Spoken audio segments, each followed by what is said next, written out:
Fala galera, beleza? Sejam bem-vindos, bem-vindas aí a mais um Cannabis Empregos Podcast.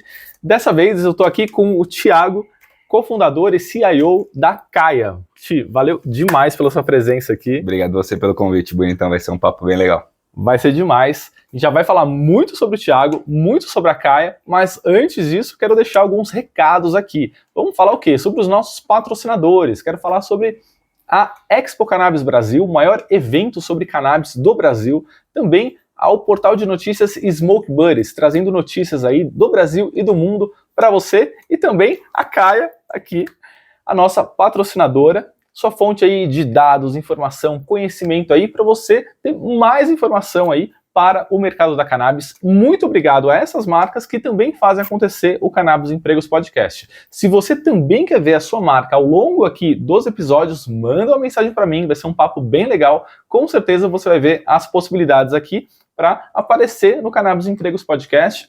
Falando aqui, nós falamos quinzenalmente com personalidades, profissionais que estão à frente de empresas, negócios, projetos e times no mercado da cannabis. São conversas informais mostrando a realidade, os bastidores do que acontece na casa das empresas. Dessa vez estamos na casa da Kaia.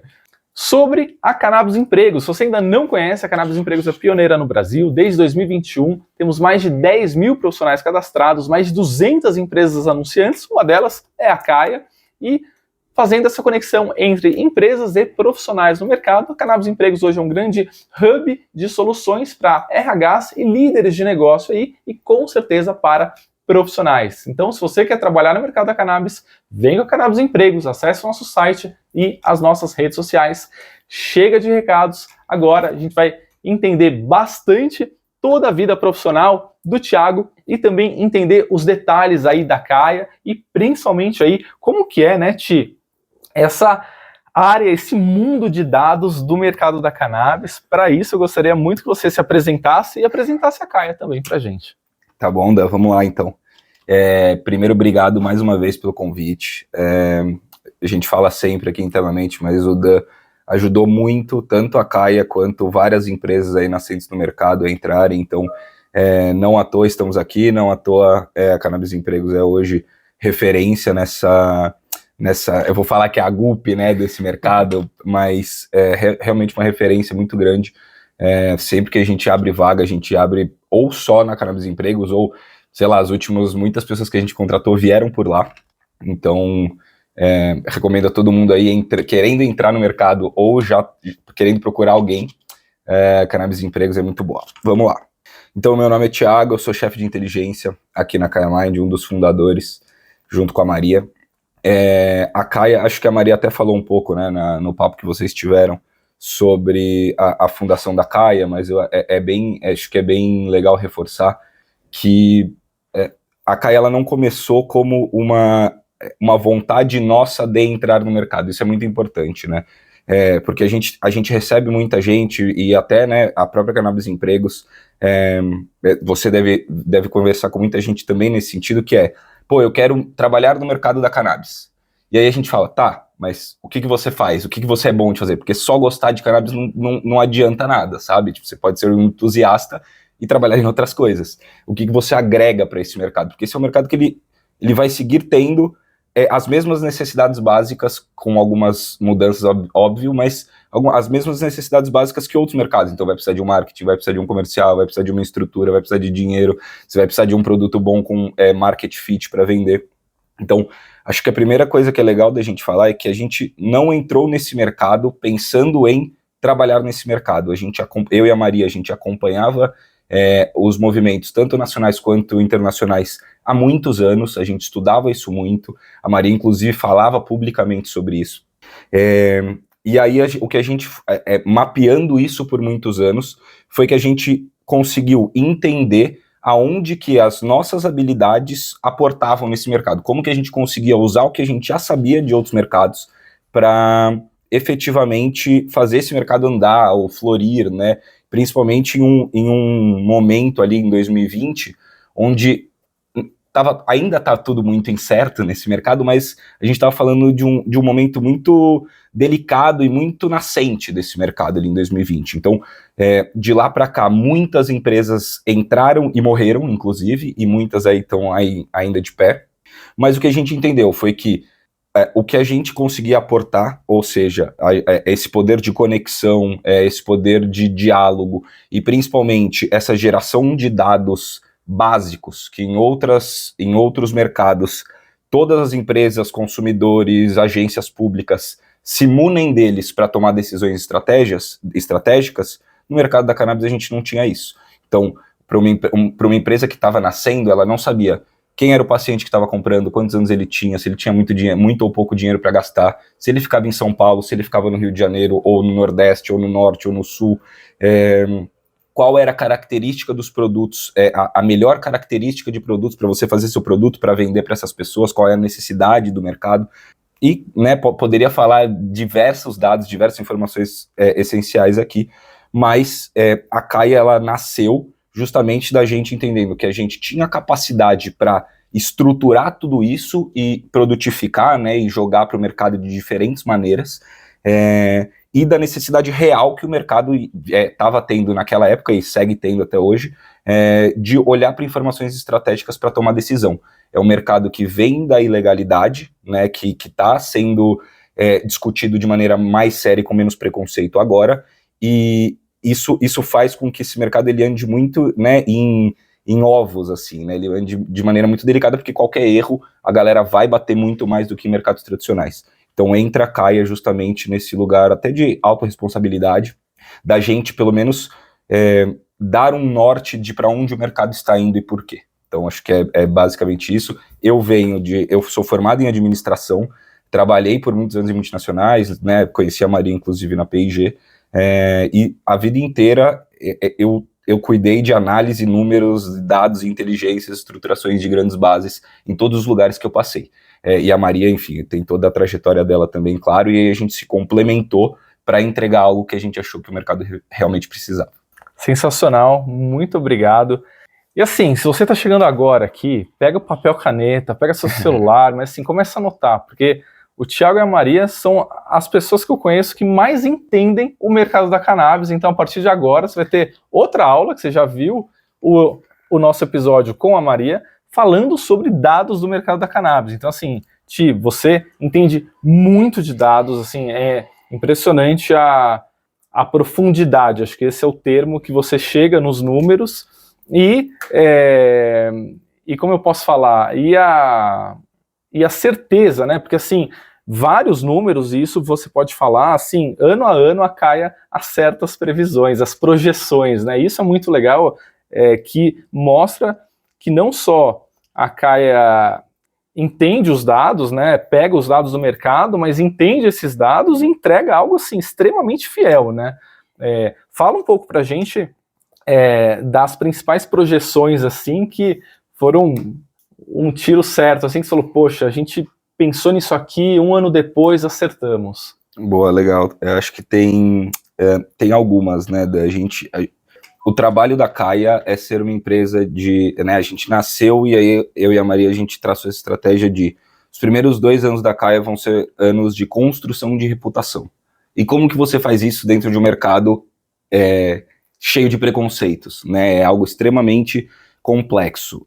E qual que é o core da Caia? O core da Caia não é fazer os produtos, o core da Caia é construir a base de dados mais sólida e mais confiável possível da América Latina, sobre cannabis e, né, seus adjacentes.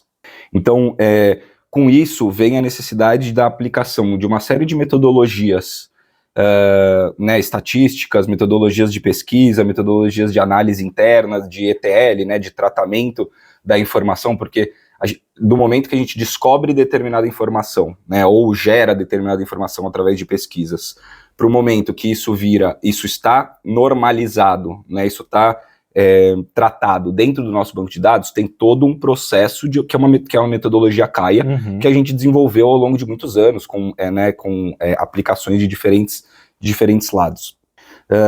Então, com essa responsabilidade vem a necessidade dessa aplicação muito mais chata, talvez, do que precisaria ser, justamente por essa questão de a gente precisa mostrar que esse é um mercado sério.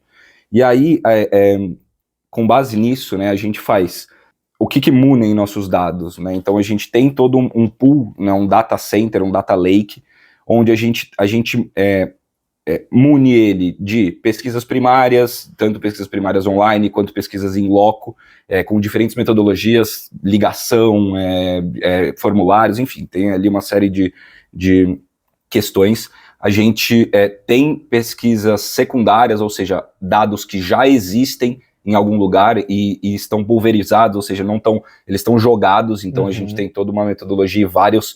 A gente é uma empresa muito tech-based, né, que usa e respira muita tecnologia para fazer o que a gente faz.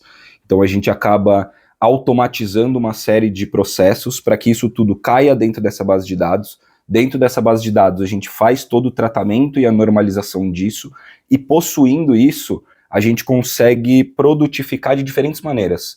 Então, com esse mesmo data lake, a gente gera um anuário, a gente gera um dashboard, a gente gera alguma plataforma com dados. Então, tudo isso, que são diferentes formas de mostrar, vem da mesma grande base.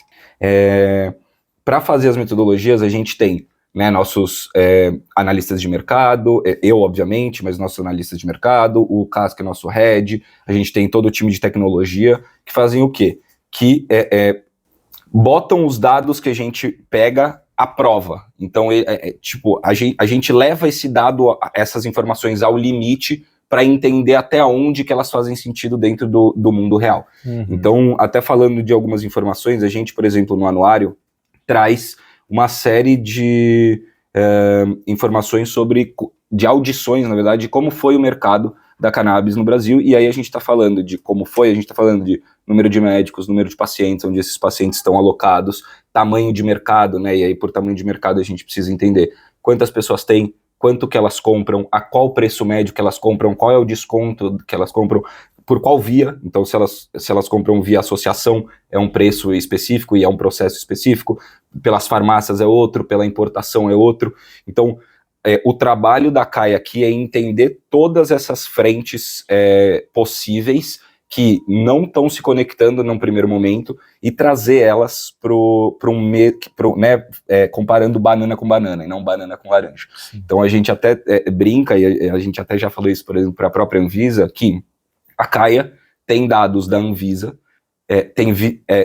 consegue ver e tirar análises de dados da Anvisa que nem a própria Anvisa consegue, porque a gente chegou num nível de aprofundamento de diferentes bases públicas em uma mesma linguagem que a Anvisa ela não consegue ter esse tratamento, essa visualização 360, e aí não por falta de competência, nem por nada, é porque, ela não é uma agência especializada nisso, ela tem uma falta de mão de obra muito grande, de servidores muito grande, e ela, né, a gente respira e fala de dados e cannabis, mas a Anvisa fala de omeprazol, sabe, é muito mais amplo. Então acaba que a gente consegue ter uma assertividade dentro dessas bases específicas muito maior do que os próprios detentores dessas informações, justamente pela metodologia que a gente usa. Entendi. E você fala sobre números, dados com muita fluência, né, e com muita paixão. Qual que é a sua trajetória profissional e em que momento que você falou, nossa, eu quero trabalhar com isso, com dados, com números, entender? Interessante, então vamos lá. Que nem eu falei, eu me formei em administração, né, pela USP, e acho que desde o meu segundo estágio, na verdade, porque o meu primeiro estágio foi um estágio em desenvolvimento organizacional, então muito na área talvez muito próxima do RH, né, onde eu fazia toda uma série, aí já trabalhava com dados ali, mas para um outro escopo, digamos assim, né, com limpeza e etc, mas para um outro escopo diferente.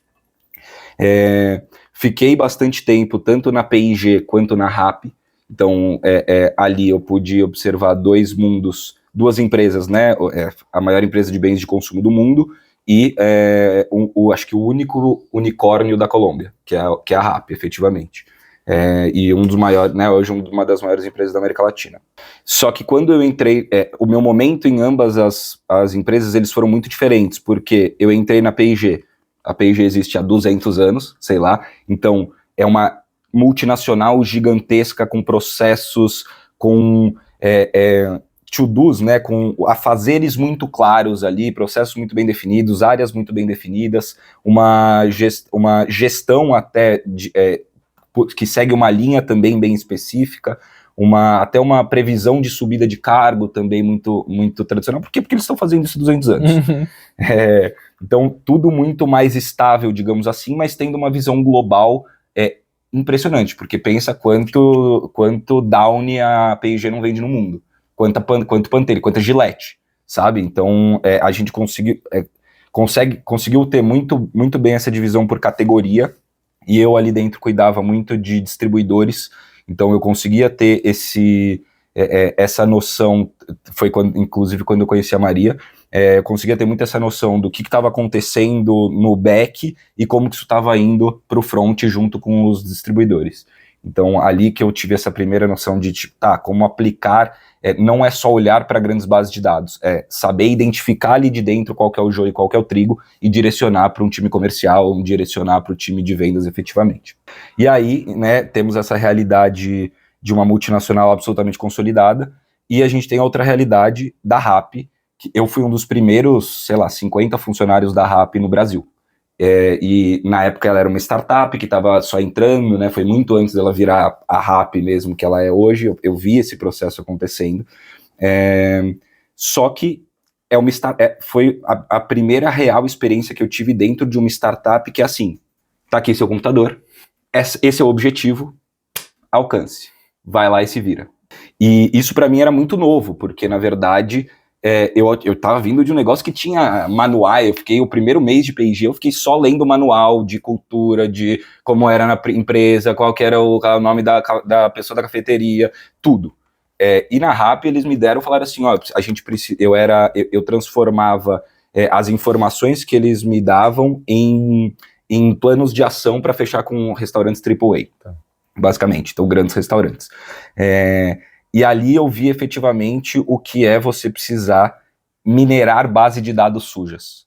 Porque leads, de leads até, tipo assim, o nome do restaurante, a rua do restaurante, quem que era o nome do dono, tudo era uma grande bagunça dentro era totalmente perdido ali dentro.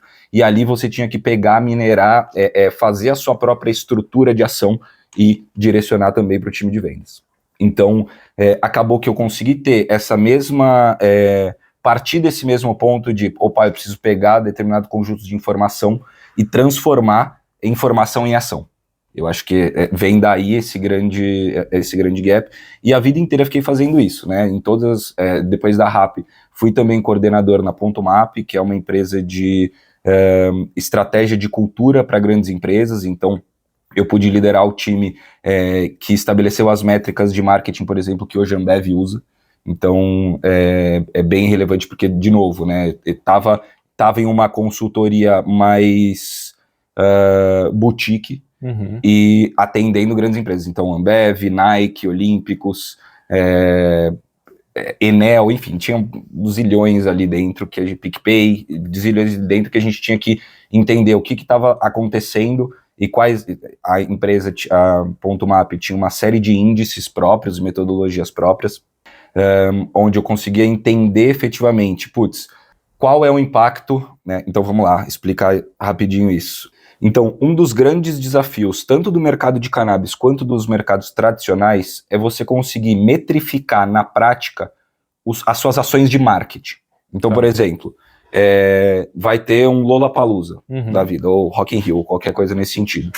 Eu Ambev, tá? Eu vou pegar e vou contratar 50 influenciadores para irem no Lollapalooza com a camiseta da Corona, vou dar um monte de coisa, vou dar experiência, e essa galera vai ter ali toda uma... Né, influenciadores, a gente é o marketing de creators hoje, e vão divulgar a minha marca de uma maneira orgânica para as comunidades deles, que vão ter uma aceitação muito maior daquilo que está sendo falado, do que se eu marca virar e falar assim, compre Corona, compre Skol. E aí, então, legal, nos últimos 10 anos, o budget de marketing, né, o dinheiro alocado para esse tipo de ação, ele aumentou 10 vezes.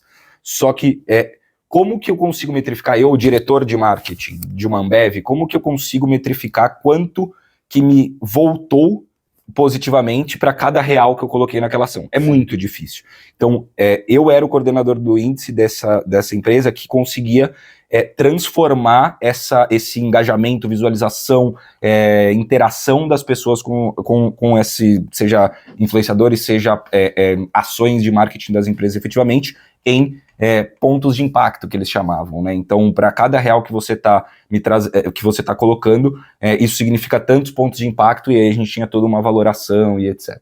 Então, estou falando, acho que fui muito profundamente, mas é mais para embasar e entender da onde que a gente, né, lá atrás, quando eu falei que a gente identificou que a gente conseguia, na prática, eu e a Maria, agregar com esse mercado, isso vem muito dessas outras experiências que a gente teve anteriores, que muito maiores em termos de volume, e talvez, não vou falar que mais complexas, porque o mercado da cannabis é extremamente complexo, mas tão complexas quanto o que a gente faz hoje em um mundo já muito navegado, né? E aí a gente trouxe tudo isso que a gente viu nesses mundos e nesses mercados mais tradicionais ou mais consolidados pro mundo da cannabis, porque a gente entende que, apesar de concordar que é um novo mercado,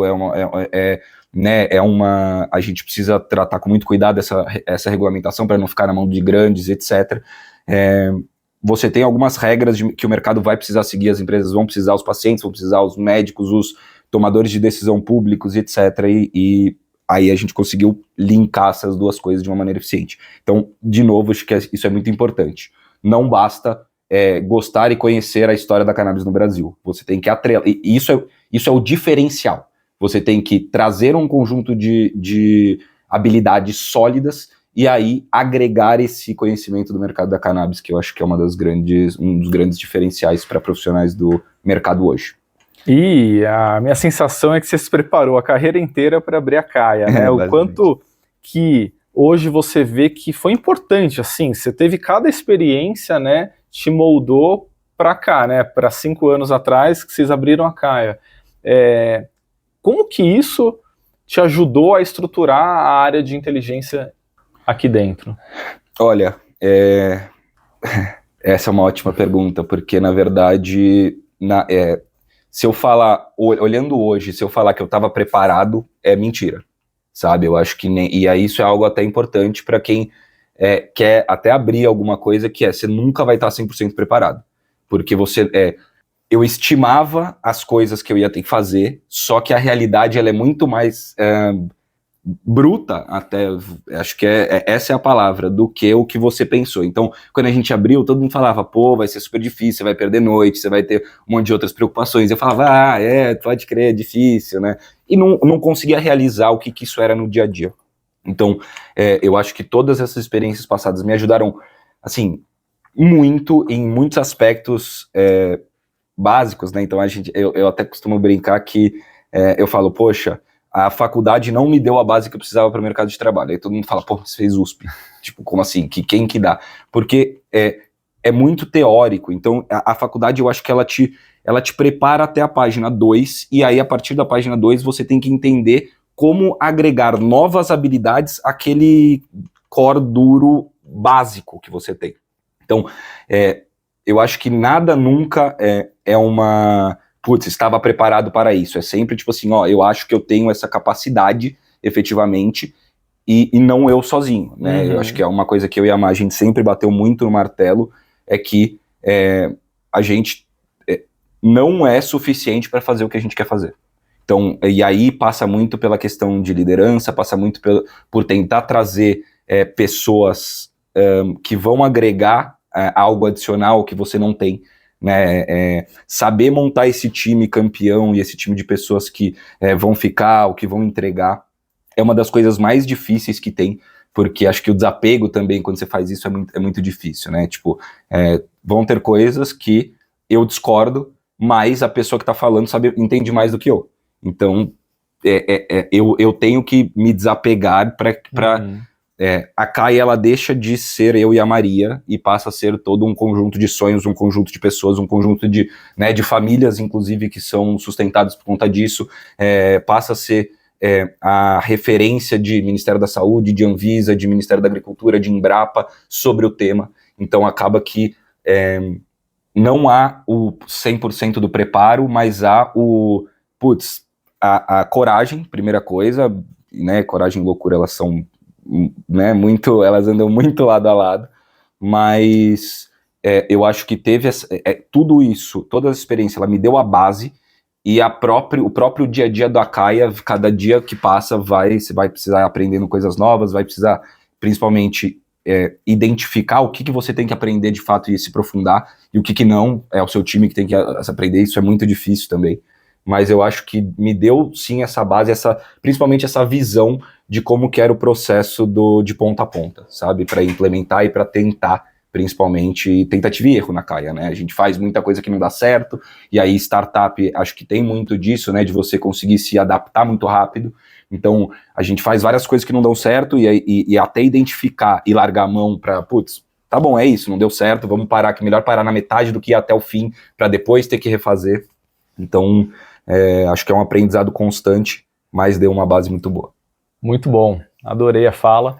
E hoje, como que você pontua as principais diferenças entre a Caia e outras consultorias do mercado? Eu acho que é ótima a ideia. A Caia, o core dela não é consultoria. Então eu acho que isso é bem, bem legal. A gente acaba sendo muito procurado por empresas novas e acaba prestando muita consultoria por conta do nosso trabalho core. Uhum. Então acho que essa é a primeira grande diferenciação. Né? Quando a gente faz uma consultoria, não é tipo assim, vou sentar 2 horas com você e falar o que eu penso. Não, é todo um time de inteligência com dados embasados trabalhando previamente a essa consultoria, com já uma planilha, uma pauta do que vai ser feito, para na hora que a gente estiver trazendo as coisas e os apontamentos e os direcionamentos e aqui a gente acha que você está errando, aqui a gente acha que você está acertando, tudo, nada que a gente fala eu acho. Tudo que a gente fala, tem essa evidência, essa evidência, essa evidência, essa evidência que estão apontando para a mesma direção. Vai de você falar, legal, eu quero ir, ou não. A minha estratégia é me diferenciar por completo e ir para a direção completamente oposta. Legal, mas aqui está o panorama do mercado com dado, né? Isso é muito importante, com dados sólidos que vêm de bases públicas reconhecidas, de pesquisas próprias com metodologias amplamente mapeadas, amplamente documentadas e públicas. Então, acaba que quando a gente recebe esse tipo de demanda e mostra o trabalho e principalmente o pré-trabalho, o trabalho que sustenta o que a gente vai falar, acaba que a gente tem até uma conversão muito boa, porque fica muito discrepante, entendeu? Fica muito... eu não vou falar o que eu acho porque eu já trabalho no mercado há muito tempo. Eu vou falar o que eu estou vendo que está acontecendo no mercado há muito tempo, com base, tendo a visibilidade do que as principais marcas do mercado, que são nossos clientes, estão falando e estão fazendo, quais práticas estão sendo colocadas ali no mercado. Então, acaba que eu acho que a gente consegue ter esse diferencial em termos de consultoria, mas, de novo, não é o nosso core. O nosso core são produtos de tecnologia, recorrentes, que dão para a gente essa estabilidade e esse crescimento escalável como startup. Boa. E a Caia é fonte oficial da imprensa, praticamente. Qual que é o sentimento, né, de ver a Caia sendo citada tantas vezes, e você pode falar aí precisamente quantas vezes que já apareceu na imprensa, mas, poxa, é um orgulho imenso, né? Me fala um pouquinho esse sentimento e todo o trabalho também por trás disso, né? Sim, eu acho que o sentimento é um sentimento de missão cumprida, honestamente, pelo menos, assim, missão cumprida nesse aspecto, obviamente, que nem eu falei, nos primeiros 2 anos da Caia, o principal objetivo era a construção de autoridade, e isso passa muito por falar para quem não quer nos ouvir. Então, muito legal a gente falar para convertido, mas eu quero mesmo que o tiozão, a tiazona conservadora me escutem. Eu quero mesmo que aquela vozinha que sempre teve um puta preconceito, brigou com os filhos, escutem a gente, e não só a gente, escutem o que o Globo tá falando, o que a BBC tá falando, o que grandes jornais de expressão, G1, Folha de São Paulo, Estadão, jornais regionais, o que eles estão falando, porque eles convencem as pessoas, eles atingem 50 milhões, 60 milhões de pessoas. Então, pra gente é um sentimento muito de missão cumprida nesse aspecto. Nesses últimos 5 anos, a Caia foi citada em mais de 5 mil matérias da grande imprensa, justamente porque é isso, a gente não, organicamente, né, a gente teve ali um ano onde a gente teve uma agência de relações públicas que ajudava a gente a fazer isso, mas todo o resto foi orgânico, e a gente volta ao, isso é uma consequência do trabalho core da Caia, né, então a gente tá, quando pega qualquer texto que fala sobre política, economia, até esporte, ao longo do texto, o jornalista, se for um jornal relevante, se for um jornalista sério, vai trazer dados, vai trazer argumentos, porque senão é uma coluna de opinião, né? Você tem que se embasar em algum lugar. E a Caia, desde o início, falou, a gente tem que ser essa fonte. Tipo assim, se alguém vai escrever de cannabis no Brasil e vai citar alguma coisa, ele precisa citar algum dado nosso. Porque esse é um dos objetivos principais. E aí, no comecinho era muito difícil, então a gente teve uma evolução muito legal ao longo desses anos. Primeiro ano a gente foi citado aí em 200 e poucas matérias, aí a gente foi para 600 e poucas, aí a gente já passou das 1.000, aí 1.200, 1.500, e isso só vai aumentando, e não porque, também porque a gente faz um bom trabalho, mas também porque esses últimos anos disso saindo cada vez, pouquinho a pouquinho mais na imprensa, começa a normalizar esse papo no Brasil. Então, quantas vezes em 2015 saía no Fantástico uma matéria sobre cannabis? Hoje é recorrente. Quantas vezes saía no Globo? Quantas vezes saía no G1? Hoje, tanto os jornalistas quanto os próprios veículos de comunicação estão mais abertos ao tema. E quando recorrentemente o Globo, o G1, o Estadão, enfim, a BBC, a CNN, falam sobre isso em um nível científico, porque a gente também não pode se enganar, né? Quando a grande imprensa fala de cannabis com o termo maconha, ela fala de tráfico de drogas, de apreensão, de crime, de morte. Quando ela fala cannabis medicinal, né, a elitização do termo, né?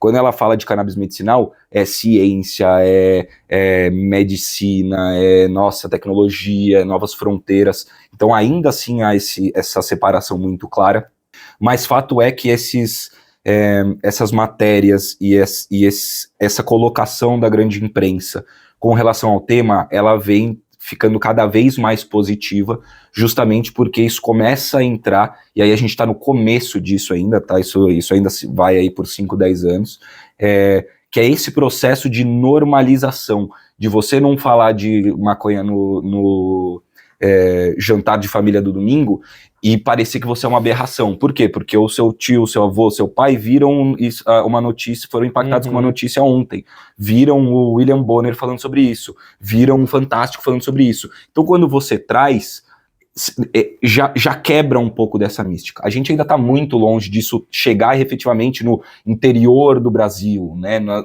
fora dos grandes centros. Ainda é um papo muito concentrado nas grandes capitais. Mas, e aí fica cada vez mais evidente a importância de você falar com a grande imprensa. Quando a gente diz grande imprensa, né, a gente sempre cita os maiores nomes, BBC, etc., mas tão importante quanto esses grandes veículos são os veículos regionais de cada lugar, que são os veículos que efetivamente falam o que está acontecendo no dia a dia do seu bairro.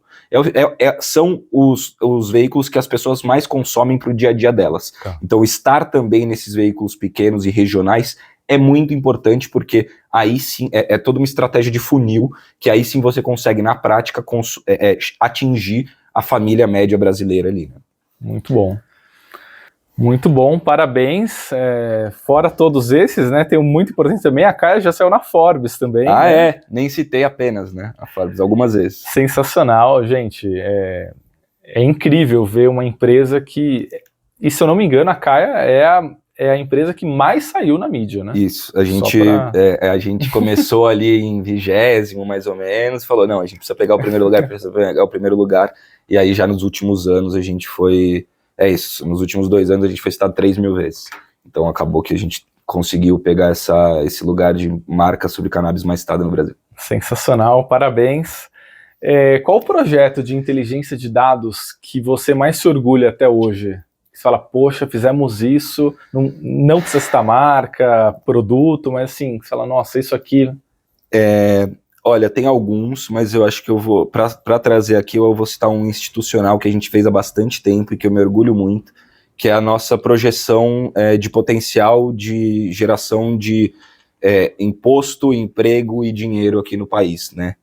Que é um número que é um número que a gente chegou, tem todo 180 páginas de relatório explicando ele, tá? Eu acho que vai ser difícil eu conseguir resumir ele aqui, mas é aquele número que dá pra gente esse potencial de mercado de 26 bilhões de reais, divididos aí em 11 bilhões de reais sendo gerados pelo uso adulto, quando isso tiver uma ampla regulamentação, 4,5 mais ou menos sendo gerados pelo cânhamo industrial, né, que a gente inclusive está nesse debate, né, esse relatório saiu em 2021 e agora em 2025 a gente está nesse debate, então muito legal, e os 9,5 bilhões de reais de potencial gerados do medicinal.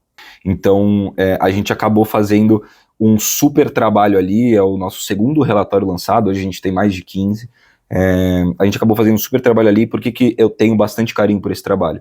Porque ele foi, ele foi o primeiro trabalho que a gente fez que desbloqueou esses grandes veículos de comunicação que a gente está falando, então a primeira vez que a gente saiu na Forbes foi com esse número, lá em 2021, se não me engano, 22, não lembro, e ele fez com que a gente conseguisse ter uma visibilidade muito legal, e principalmente, que é algo que eu me orgulho muito, a partir desse relatório, hoje em dia, por exemplo, qualquer evento que a gente vai, a gente tem, agora, né, a gente foi na Medical Cannabis Fair esses dias e mais uma empresa veio pra gente falar assim, obrigado, porque para eu abrir a minha empresa, eu me baseei nesse relatório de vocês. Então, isso pra gente é um orgulho muito grande, porque não é só sobre o trabalho e o reconhecimento ali, é sobre entender pouco a pouco quais são os desdobramentos desse trabalho sério, né? Então entender que a gente já tem dezenas de empresas hoje no mercado, de gente ganhando dinheiro, de pacientes sendo atendidos por conta de um trabalho de base fundamental que a gente se propôs a fazer 5 anos atrás. Então, esse tipo de coisa me dá muito orgulho, porque muitas das marcas são marcas que eu admiro muito, de pessoas muito boas que entraram no mercado e que hoje estão se dando muito bem, ou estão né, muito positivamente, ajudando muita gente, fazendo um trabalho sério. Então, além disso, né, esse relatório, ele é um relatório muito requisitado por graduandos, então estudantes de N cursos diferentes, a gente já teve estudantes de jornalismo, de medicina, de administração, economia, engenharia, enfim, a lista ela é inúmera, mas de muita gente usando esses materiais e citando a gente em trabalhos e artigos científicos é algo extremamente poderoso. Então, agora, por exemplo, acabou de sair a nota da Anvisa, né, sobre o cultivo de cânhamo no Brasil. Sim. E está ali no documento uma citação de dados nossos, que embasaram uma decisão pública a respeito do plantio de cannabis no Brasil. Então isso pra gente, enche a gente de orgulho e é uma grande parte do porquê a gente acorda todo dia, né? Então ganhar dinheiro é muito bom, mas não é tudo, né? Eu ganhava dinheiro vendendo fralda. Isso não me motiva em nada, sabe assim? Então, pra mim era muito mais custoso acordar de manhã e fazer o que eu precisava fazer do que hoje, que eu tenho um puta tesão em fazer as coisas que eu faço. É difícil pra caramba, eu não tô romantizando aqui. Tem dias que as coisas não dão certo e que, putz, é realmente um desafio, mas quando você olha a grande pintura, é algo muito bonito que eu acho que a gente tá fazendo e que é um trabalho que a gente vai lutar muito para continuar. Sensacional, parabéns, vida longa, Caia. E quais habilidades você considera essenciais para quem quer trabalhar com dados no mercado da cannabis? Boa, essa é uma excelente colocação, Dan. Eu estava lendo um documento que um dos engenheiros agora da OpenAI, agora não, né, que saiu da OpenAI, eu esqueci o nome dele agora, que fez umas previsões, logo que ele saiu ali em 2022, ele fez algumas previsões para 2025 e quase todas ele acertou, e agora ele lançou um outro documento de 40 páginas com previsões sobre o impacto da IA no dia a dia de empresas de empresas no geral, né, até 2027, empresas e seres humanos.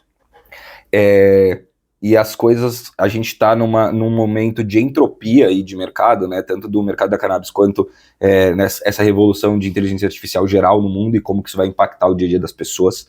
E por que eu estou dizendo tudo isso, né? Por que eu dei todo esse contexto? Porque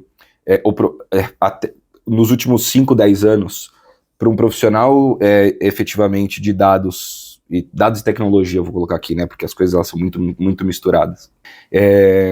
Para um profissional se dar bem nisso, ele precisava ser, muito bom tecnicamente, então precisava conhecer, saber utilizar diferentes ferramentas de Excel básico até ferramentas de visualização de dados, ferramentas de tratamentos de dados, SQL, Python, uma série de...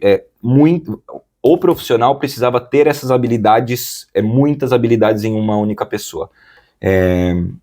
E claro, um poder de análise de mercado, porque só saber tratar dados não é suficiente para quase nenhuma vaga.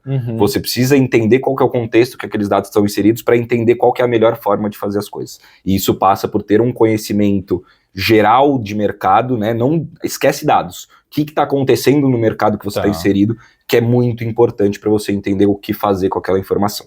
De agora em diante, a gente está na beira de uma mudança bem drástica com relação a esse perfil de profissionais. A gente vai ter nos próximos anos a implementação de inteligências artificiais gerais que vão dar para a gente. Então já tem algumas fazendo uma primeira tentativa, então tem algumas da China Manus, não sei se você conhece, mas tem algumas que já são muito mais potentes que um ChatGPT, muito mais em diferentes esferas, fazem as coisas, leem múltiplos, enfim, o ChatGPT hoje é a pontinha do iceberg ali, efetivamente, tipo, nem é muito utilizado na área de dados, justamente porque até em algumas aplicações específicas de agentes de inteligência artificial, mas ainda é muito nichado. E para os próximos anos, esse profissional ele vai precisar se reinventar. Por quê? Porque uma das previsões para os próximos 3 anos é a implementação de agentes que são super desenvolvedores. Então, pessoas que só sabem codar em Python, por exemplo, né, só sabem fazer uma linguagem de programação e elas tendem a penar muito nos próximos anos, porque você vai ter um supercomputador fazendo isso de maneira muito mais eficaz. Então, obviamente que vão mudar as características requisitadas para esses profissionais. E cada vez mais importante para esses profissionais está como aplicar tecnologias já prontas dentro do meu modelo de negócios, dentro dos problemas que eu tenho, que eu me deparo no meu dia a dia. Então é conhecer muitas ferramentas, entender a aplicação delas e como elas vão te solucionar uma dor, do que efetivamente fazer as tecnologias, entendeu? Saber fazer tudo isso. Menos execução em número, talvez, e aquela famosa frase interpretação de texto. 100%, eu sei que parece besta, mas quando você... Primeiro, não é nada besta, porque saber aplicar, ter esse conhecimento geral de quais ferramentas você tem no seu portfólio para adereçar, isso já né, por si só já é uma skill muito boa, porque quanto mais ferramentas você conhece, mais você é capaz de identificar determinado caso para saber qual tecnologia você aderece. E aí você matou a pau, assim, muito menos a execução e muito mais o poder de resolver problemas e como aplicar essas ferramentas que já vão estar prontas dentro daquele seu problema de vida real. Você já trouxe muita tendência aqui para o nosso papo, com certeza a inteligência artificial não é futuro, é presente, né? Mas quais são as tendências que você vê agora para o mercado da cannabis? E pode ser uma dessa, a AI vai dominar o mercado da cannabis, assim, assado. Como que você enxerga isso? Eu enxergo de uma... assim, essa minha resposta ela pode ficar datada, velha, muito rápido, tá? Porque a gente está hoje, no momento dessa gravação, no momento do mercado da cannabis, e vou trazer a mesma palavra que eu usei da outra vez, que é nesse momento de entropia de mercado. O que isso significa? A gente está na beira de grandes mudanças em muitas áreas diferentes do mercado da cannabis. Então, a Anvisa está para fazer uma grande revisão da RDC, que regulamenta a venda nas farmácias, que é a RDC 327. Logo em seguida, ela já vai fazer a revisão da RDC 660, que regulamenta a importação, e isso por si só já vai mudar tudo no mercado, as empresas já estão desesperadas de agora. Então, parte do nosso trabalho de agora é resolver crises dos nossos clientes, justamente por esse desespero. Então, a Anvisa está para fazer algumas mudanças muito drásticas em diferentes frentes. O Ministério da Agricultura e a Embrapa estão para fazer a regulamentação do cultivo de cânhamo no Brasil. Então, isso está acontecendo, gente, de maneira ainda limitada, de maneira inicial, primeiro passo, mas é assim, eu não posso falar o quão feliz eu tô de que a gente está discutindo o plantio de cannabis no Brasil a nível Embrapa, Ministério da Agricultura, com ambas, a gente tem um contato muito próximo com essas duas agências, e a diretriz das agências é de que isso tem que acontecer. E isso, quando a gente ouve isso, é algo extremamente gratificante, porque 5 anos atrás isso era impensável. Era impensável. E quando a gente vê hoje esses órgãos técnicos, que seja num primeiro passo, mas avançando, isso dá uma esperança muito grande que a gente está no caminho certo. Agora, esse caminho é lento e é longo, né? Então, a gente está falando agora dessas regulamentações, que elas precisam passar por todo um quórum de análise, precisam fazer, né, precisa ser redigido, os órgãos precisam entender internamente, aí as licenças precisam ser tiradas, então a gente ainda está falando, na minha visão, o cultivo de cânhamo legal no Brasil, ele começa ali em 2027, 2028, na minha visão. Sim. Então, tendências de mercado, para mim, nos próximos 5 anos, a gente ter uma abertura proporcional maior do industrial do que do medicinal, até porque o medicinal ele já dobrou muitos anos seguidos na regulamentação atual, e agora, com essas duas possíveis mudanças de regulamentação da Anvisa, tá todo mundo em alerta para ver o que vai acontecer. Então por isso que eu falei que qualquer coisa que eu falar agora, ela pode ficar velha muito rápido, porque a Anvisa tá para fazer isso. E Ministério da Agricultura e MAPA estão para fazer esse passo gigantesco, que ainda assim é pequeno, perto do que precisa, mas da regulamentação desse plantio a nível nacional. Então, tendências do mercado da cannabis para mim são ainda um 2025 muito tenso em termos de mercado, porque ninguém ainda sabe direito como que vão ser quais vão ser os impactos das regulamentações das agências. Em termos para os próximos 5 anos, vejo sim essa abertura do industrial com produtos derivados da planta da cannabis, plantadas em solo nacional, que não necessariamente são remédios prescritos por médicos. Então eu vejo o início dessa abertura nos próximos 5 anos. Então, não vejo esse mercado bombando em termos de muitos bilhões de reais gerados, todos nós na rua vestindo camisas de cânhamo nos próximos 5 anos, mas vejo sim um mercado que vai se expandir muito, seguindo, né, na verdade, a tendência de quase todos os nossos países da América Latina, da América Central e da América do Norte, e, enfim, Europa, África, Ásia, tem já diversos. Então, a minha perspectiva é que o Brasil siga a tendência mundial de abertura, mas na velocidade Brasil, né? 2 passos para frente, 1 passo para trás. E toda essa mudança que você falou, né? Esses debates sempre tem dado da CAIA envolvido, né? E vocês têm atuado muito em Brasília. Conta um pouco pra gente como é essa atuação e como que essa atuação tem mexido no futuro da cannabis no Brasil. Massa. Então vamos lá.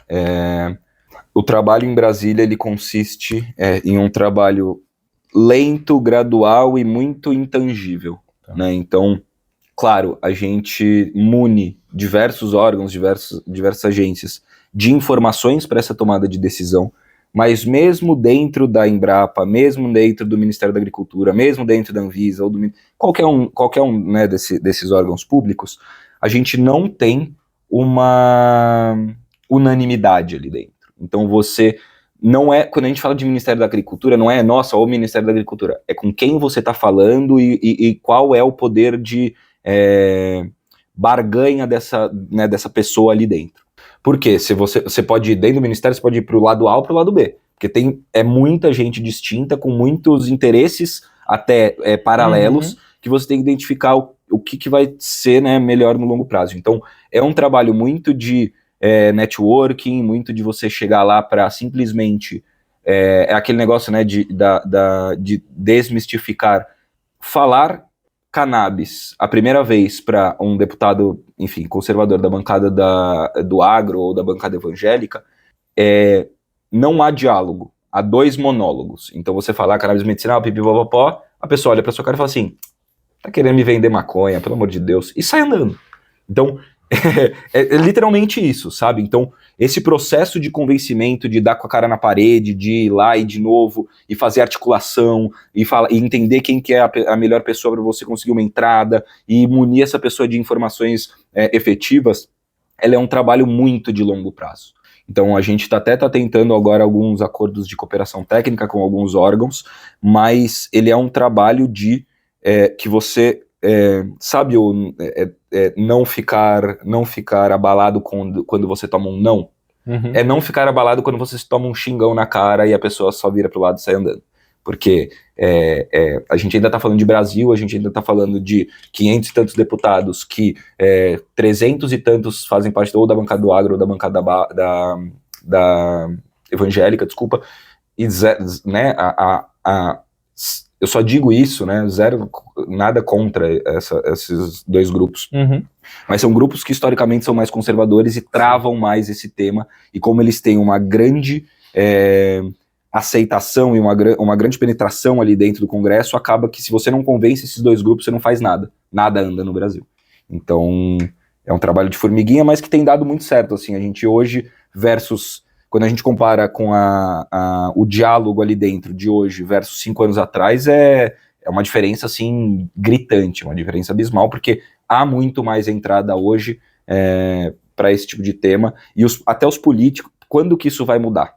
Quando tanto a bancada do agro efetivamente entender o benefício econômico, eu não vou ser demagogo aqui, o benefício da família e do tratamento, não, é quando eles entenderem o benefício econômico, e a gente conseguir fazer essa mudança de maneira que seja benéfica para todo mundo. Eu acho que essa é a grande sacada aí do andamento da cannabis hoje no Brasil, que tudo que está sendo feito pela Anvisa, pelo MAPA e etc, é tudo paralelo.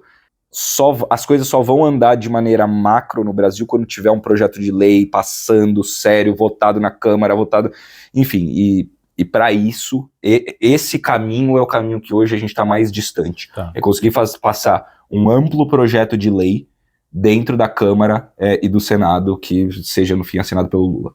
Muito bom.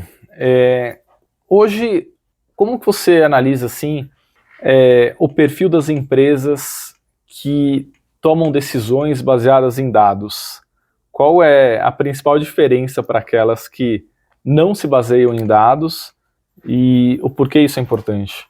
Ótimo. O Brasil, as empresas no Brasil no geral, independente do mercado de cannabis, têm uma mais resistência a até pagar por dados e pesquisas do que a gente observa em outros lugares do mundo.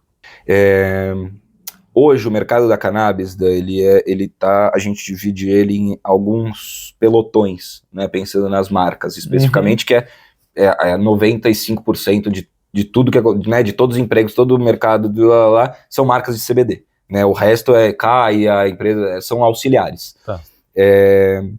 Então a gente divide as empresas em alguns pelotões, né? A gente tem o pelotão da frente, o pelotão líder, que são as 3, 4, 5 empresas que fazem que estão muito à frente das demais, e elas são empresas gigantescas que aí sim, a maioria delas, por exemplo, são nossos clientes. Por quê?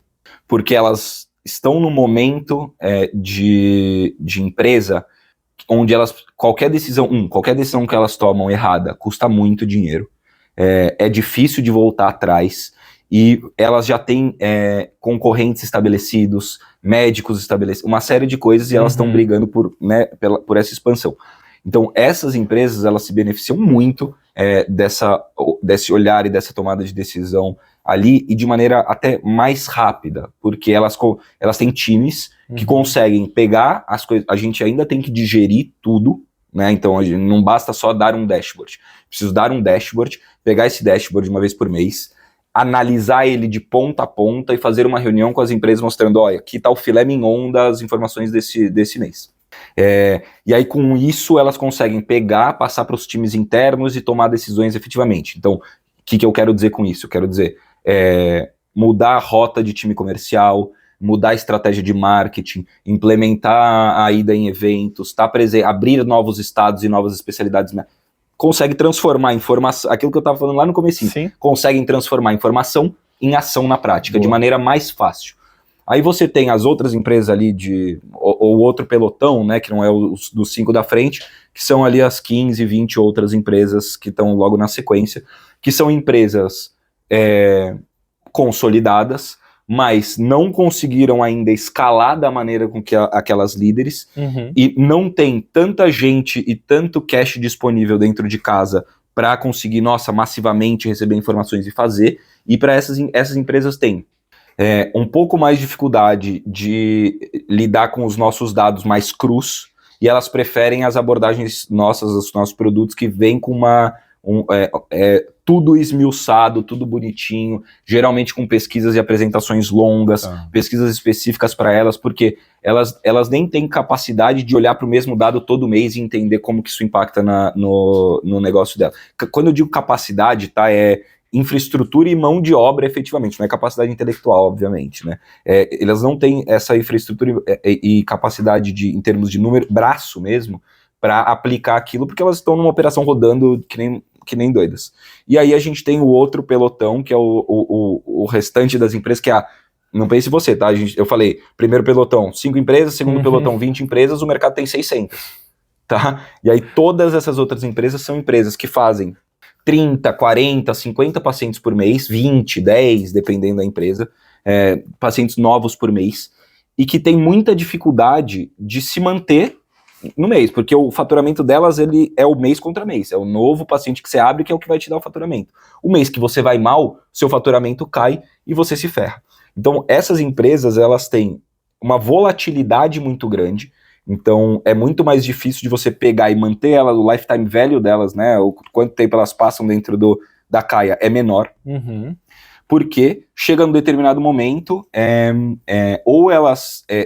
as que ficam, né, são as empresas que conseguem efetivamente começar a escalar, porque a ideia da Caia, quando a Caia ajuda as empresas, você vai sair do ponto A para o ponto 10A, né, porque é a aplicação do dado, porque senão o dado pelo dado ele não é nada, ele tem que ser efetivo. Então, as empresas que ficam, geralmente são as empresas que conseguem tracionar e conseguem uma escala mínima ali, e algumas, e as menores das menores são as empresas que acabam mais contratando soluções pontuais da Caia do que soluções recorrentes. Então querem uma pesquisa porque estão mudando o portfólio de produtos, ou elas querem saber quem são os melhores fornecedores, ou por que determinado produto delas não está dando certo, ou como que elas comunicam, como que elas fazem estratégia de marketing. Cada uma é uma ali na sua dor, mas são dores muito mais pontuais do que as maiores. Então a gente tem a minha visão é que a gente tem muito essas características que eu generalizei muito, tá? A gente tem muitas especificidades, obviamente, ali dentro, mas eu classifico por esses 3 pelotões e essas 3 macro necessidades aí de produtos da Caia. Incrível. E com tanto dado que a Caia já analisou, tem algum insight, alguma informação, claro, que você pode abrir, que fala, poxa, isso aqui me surpreendeu, ou mesmo os seus clientes, os clientes da Caia? Vamos lá, claro, tem muito. Dados que me surpreenderam, eu acho que tiveram alguns ao longo desses anos. Para mim, o principal é o número de pacientes que já passaram por um tratamento de cannabis ao longo desses 5 anos. Então a gente tem hoje, se a gente soma todos os pacientes válidos e não mais válidos de todas as frentes, a gente bate um pouquinho menos de 1 milhão de pessoas. Então, 1 milhão de brasileiros já tiveram acesso legal a cannabis. E isso quando a gente olha para esse número de maneira relativa, ele fica mais assombroso ainda. Por quê, Dan? Porque o tratamento de cannabis hoje no Brasil, ele é muito caro. Ele é muito caro. Na média, um produto de cannabis hoje no Brasil, ele sai por R$500. Fora a consulta, né? fora a consulta. Então, se a gente soma a consulta e o tratamento, a gente está falando de 50%, 60%, 70% de um salário mínimo, que 80% dos brasileiros ganham. Então, assim, por si só daí, você já tira 80% dos brasileiros que ou não conseguem ter acesso a nenhum produto, ou tem um acesso muito limitado, ou através de algum SUS que ainda é muito limitado, ou através de algumas associações, mas as associações elas têm uma atuação limitada, porque elas não estão presentes no Brasil inteiro, né? Elas são algumas específicas, pode falar? Sim, não, e vamos combinar que muitas vezes o paciente ele pode não se adaptar àquele produto lá, e ele não tem esse poder de grana e de escolha para fazer essa mudança, e em algum momento ele pode falar, não é para mim.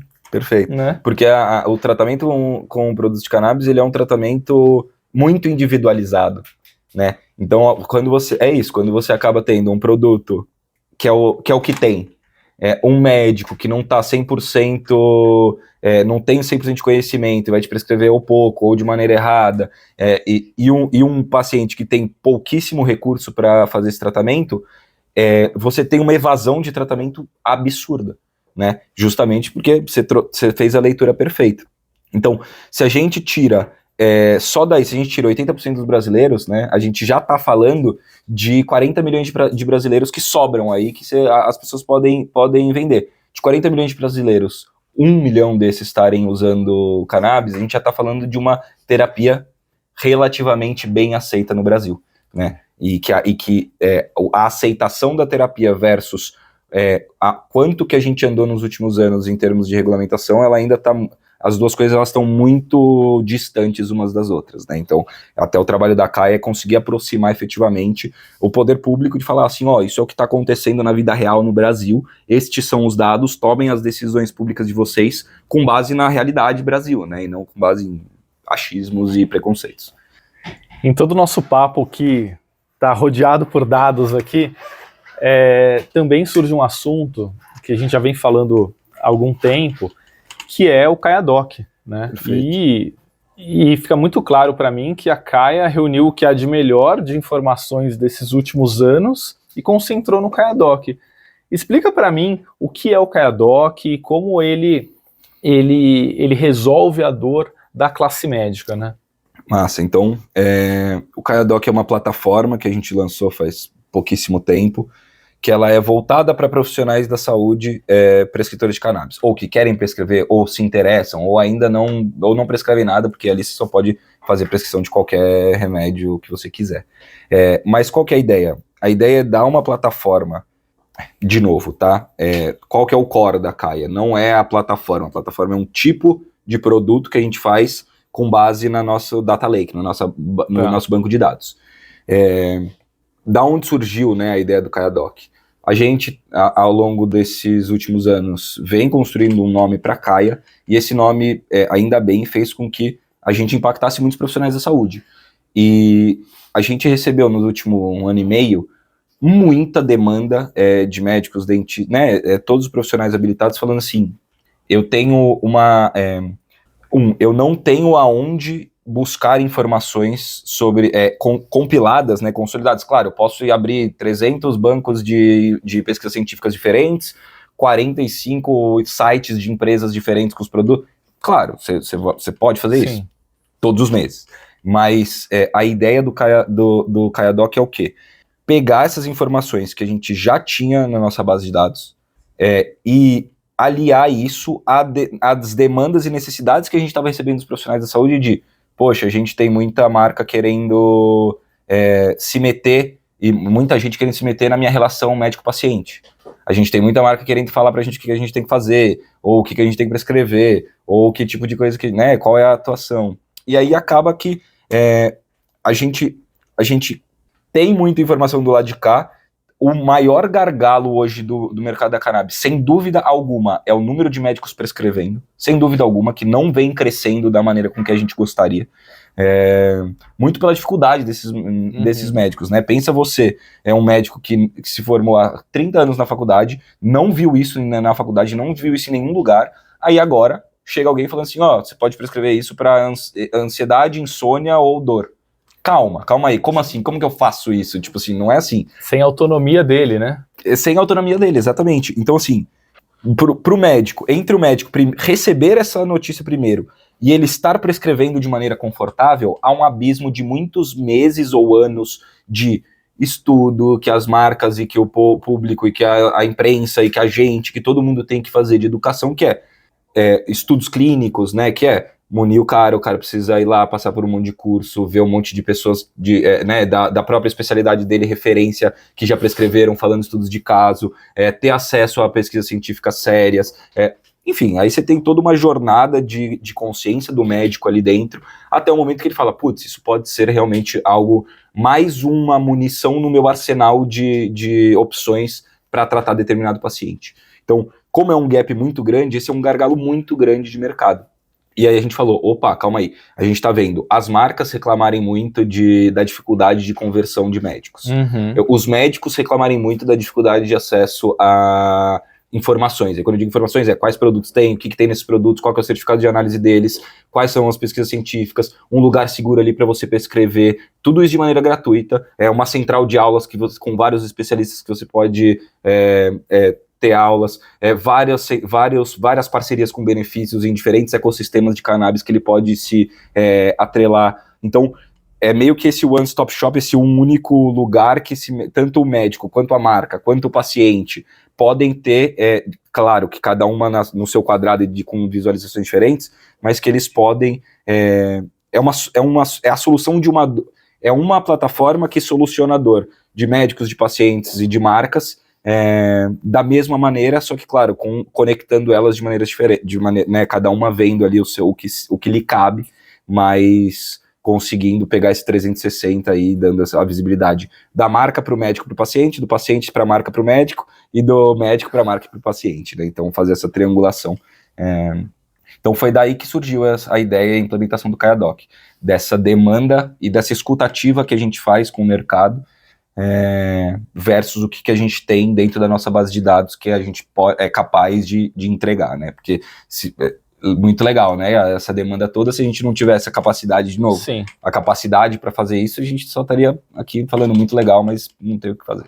Não, isso é incrível, porque uma ferramenta como essa dá muito mais segurança para esse profissional e cá entre nós, a qualidade dessas consultas não sei, a médio e longo prazo tende a aumentar muito, né? Sim.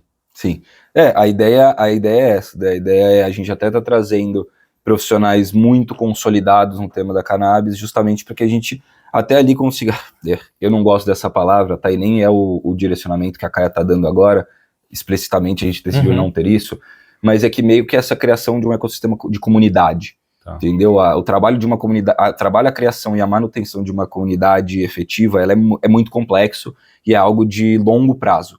Né, ninguém constrói uma comunidade com conteúdo, com propósito, com valor do dia para a noite. Então, né, não é a ideia agora, mas a ideia é deixar um solo fértil para que eventualmente isso possa acontecer. Boa. E vai acontecer, né? Porque assim como os primeiros relatórios hoje estão em pauta em várias discussões, o KaiaDoc em breve já está ajudando os profissionais, né? Hoje, como que você descreve o cenário, o estágio atual do mercado da cannabis no Brasil? Claro que a gente poderia falar aqui em N frentes, né? Mas vamos falar, estamos num elevador aqui, do primeiro ao terceiro andar, o que você falaria? O que eu falaria para quem, né, não conhece, que é só saber uma pílula, né, digamos assim, do mercado, é um mercado extremamente complexo, com um potencial gigantesco, com ainda muitas travas em termos de regulamentação, mas com vou voltar nessa palavra, com uma comunidade muito forte, porque aqui como comunidade, né, é isso que você falou, como a gente tem múltiplas frentes, a gente pode falar da frente de associações, por exemplo, que tem tanto mães, pais atípicos, quanto toda uma luta social mesmo ali de entrega, que ela é muito bonita, e que querendo ou não foi isso, né, acho que eu não tinha falado isso ainda e eu tento falar isso em todos os lugares que eu vou, mas o trabalho das associações lá atrás, 10 anos atrás, 15 anos atrás, foi o que permitiu com que a gente estivesse falando aqui abertamente sobre esse tema de uma maneira legal, de uma maneira ética, séria e com base em ciência. Então, se não fossem essas mães sendo presas, botando a cara na tapa lá 10 anos atrás, a gente nunca teria desbloqueado esse mercado. E aí, quando eu digo mercado, essas mães me xingariam, mas esse ecossistema avançando. Sim, com certeza. Então, muito importante a gente falar isso. Eu acho que em termos de momento de mercado que a gente está, é esse, sabe, Dan? Eu acho que é um momento de na beira de grandes decisões, mas com muito acolhimento, com muita seriedade e com muita ciência. Boa. Para a gente finalizar aqui, já estamos na reta final. Os anuários da Caia são famosíssimos e realmente ditam para onde o mercado vai, o que está acontecendo, e realmente, se você quer empreender ou trabalhar, o que você faz. Quais são os dados mais procurados dos dois anuários, né? Que a gente tem o anuário medicinal e o de head shops, grow shops e marcas. Conta um pouco pra gente aí, 2 curiosidades de cada anuário. Sim, o anuário, então, qual é o propósito dos anuários, né? Até se você ler, você vai entender que a gente tenta não passar ali até um tom de voz técnico, difícil, complexo. A ideia é a gente conseguir mastigar e deixar o mais didático possível o relatório com esses dados, para que o maconheiro, o CEO, qualquer pessoa consiga bater o olho e se identificar com o material e quebrar um pouco esse paradigma, né? Então, tanto é que a gente tende a fazer um material super fluido e super com big numbers e com coisa assim, para não ficar só um textão chato, que aí ninguém lê mesmo, 150 páginas. Dito isso, os dados que a gente coloca no nosso relatório não são os dados mais aprofundados que a gente tem. São dados gerais de mercado, onde a gente tem, né? Justamente porque se a gente vai botando um monte de coisa ali, ou a pessoa que só vai ler para entender mais ou menos o mercado, ela vai ficar boiando. Então, melhor é a gente falar, opa, o mercado tem tantos pacientes, tantos médicos, girou tanto esse ano. São dados muito macro. Curiosamente, os dados mais procurados do anuário, quando a gente pensa em termos de produtos mesmo, né, que procuram a Caia para comprar determinadas informações, são os dados que derivam do anuário, mas que não estão no anuário. Então, assim, tiveram 600 mil pessoas no Brasil. Legal, mas qual é o share das marcas para esses pacientes? Quanto se vende em unidades? Qual é o valor para cada uma? Como que isso está quebrado por estado? O SUS, ele está... Entendeu? Então, são os macrodados ali quebrados na prática para a estratégia. Então, de muito longe, os dados que a gente mais é buscado para vender são dados de venda. Unidades vendidas, preço por produto, por marca, porque isso dá muito poder de análise para as outras empresas, né? Tanto monitorar concorrente, quanto entender quais produtos estão sendo mais vendidos, estão dando mais certo, para que as próprias marcas consigam desenvolver um produto similar para entrar nesse hype, digamos assim. Então, claro, depende muito do momento da empresa, né? Uma empresa que está na pré-operação, ela ainda não vai querer dado de venda, porque ela ainda nem se estruturou, ela vai querer um dado mais geral de mercado, uma consultoria, que nem a gente está falando. Mas, em termos de procura, sim, sem dúvida nenhuma, são dados de venda mesmo. Adorei. É isso aí, pessoal. Se você não anotou, volta o vídeo todo, anota tudo isso, porque são dicas incríveis aí para você que quer empreender e trabalhar no mercado da cannabis. Ti, eu adorei o papo, assim, foi uma aula, aprendi demais, saudades desses papos. E assim, conta pra gente, agora abre o coração, sua última mensagem aqui nesse momento. Qual o conselho que você dá para quem quer empreender no mercado da cannabis, assim... Mais uma vez, eu acho que é uma das pessoas que mais entende sobre o mercado, que mais entende sobre dados, que também mais fala com marcas, e a sua fala é muito importante e agrega em diferentes cenários, né, níveis. Conta pra gente, qual o conselho que você dá para essa galera que quer começar a atuar nesse mercado?